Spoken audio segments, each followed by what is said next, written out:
নাকি ICC restructuring এবং ইলেকশনের ডেট নিয়ে মিটিংটা শুরু হয়, তখন প্রথমে এসএফআই থেকে 3জন কর্মী নিয়ে ঢুকে যায়, যদি একজন করে আসার কথা ছিল।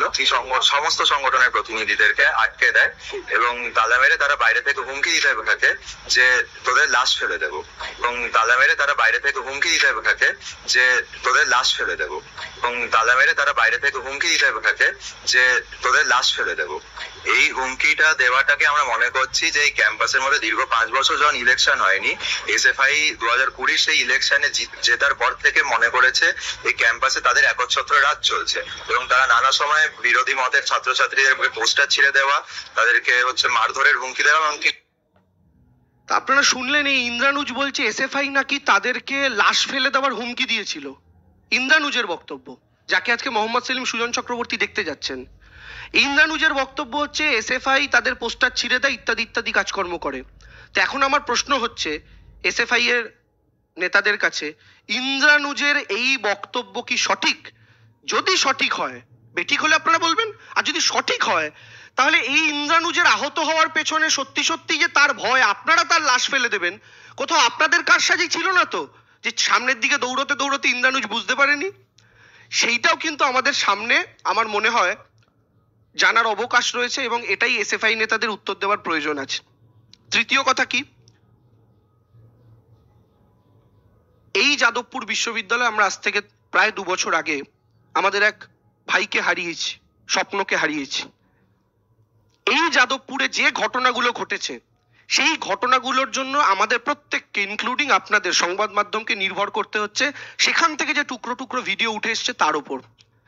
আজকে যে কারণে তৃণমূল কংগ্রেসের দাবি ছিল যাদবপুরের ভেতরে সিসিটিভি বসানো নিয়ে, আজকে যদি যাদবপুরের ভেতরে সিসিটিভি কভার থাকতো, তাহলে সত্যি সত্যি কি ঘটনা ঘটেছে, কার গাড়ি কাকে চাপা দিয়েছে, কারা প্রথম আক্রমণ করেছে, কারা কাদের মাথা ফাটাতে গেছিল, কারা গাড়ির কাঁচ ভেঙেছিল, কারা তৃণমূল ছাত্র পরিষদকে মেরেছিল, না তৃণমূল ছাত্র পরিষদের কেউ তাদেরকে মেরেছিল, গোটা ব্যাপারটা দুধ কা দুধ পানি কা পানি হয়ে যেত। কিন্তু 2 বছর হয়ে গেল এই ঘটনা ঘটার পরেও যাদবপুরের একাংশ তারা কেন এখনো এই সিসিটিভি বসানোর বিরুদ্ধে, সেটা আজকের দিনে দাঁড়িয়ে প্রমাণ হয়ে যাচ্ছে যে ওটা তারা কয়েকজন মিলে একটা মুক্তাঞ্চল করে রেখেছে। সেই মুক্তাঞ্চলে তাদের আলাদা সংবিধান, আলাদা নিয়ম, আলাদা কানুন, সেখানে তারা যা খুশি তাই করতে পারেন। এবং সর্বোপরি যারা নিজেদেরকে মুক্ত চিন্তার ধারক বাহক বলেন, তারা বিপরীত চিন্তার কাউকে প্রবেশ করতে দিতে চান না। বাবুল সুপ্রিয় কেন্দ্রীয় মন্ত্রী থাকাকালীন গিয়েছিলেন, হতে পারেন তিনি তখন বিজেপির মন্ত্রী ছিলেন, তার সঙ্গে আইডিওলজিক্যাল ডিফারেন্স থাকতেই পারে, কিন্তু তিনি ভেতরে প্রবেশ করার পর তার চুলের মুঠি ধরে নেড়ে দেওয়া হয়েছিল, সে ভিডিও আমরা দেখেছি। রাজ্যপাল যাওয়ার পরও তার সাথে কি ব্যবহার করা হয়েছিল আমরা দেখেছি। ব্রাত্য বসু যাওয়ার পরও তার সাথে কি ব্যবহার করা হয়েছে আমরা দেখেছি। আমাদের বক্তব্য হচ্ছে আমরা অন্য কোনো স্বর শুনতেই রাজি হচ্ছি না আমাদের ক্যাম্পাসের ভেতরে, অথচ নিজেদের মুক্ত চিন্তার প্রচারক বলে দাবি করছি। How is it possible? এটা কি করে চলতে পারে? আপনি অন্য মতের কাউকে ঢুকতে দেবেন না, কাউকে রাজনীতি করতে দেবেন না। আজকে ওই পজিশনে দাঁড়িয়ে এবার আমার বক্তব্য আরেকটা মিথ্যাচার সিপিএম এর।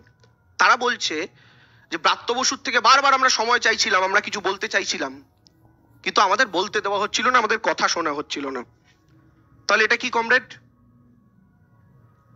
যদি ব্রাত্য বসু আপনাদের কথা শুনে নাই থাকে, আপনাদের এসএফআই নেতাদের থেকে স্মারকলিপি গ্রহণ করছেন ব্রাত্য বসু যাদবপুর চত্বরে, এই ছবিগুলো কোথা থেকে এলো? তার মানে ব্রাত্য বসু আপনাদেরকে সময় দিয়েছিল, আপনারা স্মারকলিপি দিয়েছিলেন। এই যে দুজনকে দেখা যাচ্ছে, আমি যতদূর জানি, আমি যদি খুব ভুল নয়, এসএফআই এর নেতা বা অন্য কোনো বাম সংগঠনও হতে পারেন, মোট কথা এসএফআই খুব সম্ভবত, তারা স্মারকলিপি দিয়েছেন, ব্রাত্য বসু সেটা গ্রহণ করেছে। তাহলে ব্রাত্য বসু স্মারকলিপি গ্রহণ করলেন, তারপরে তার গাড়ির কাঁচ ভাঙা হলো। এইটা একটু যুক্তি সহকারে একটু বুঝিয়ে দেবেন আমার এসএফআই এর বন্ধুরা।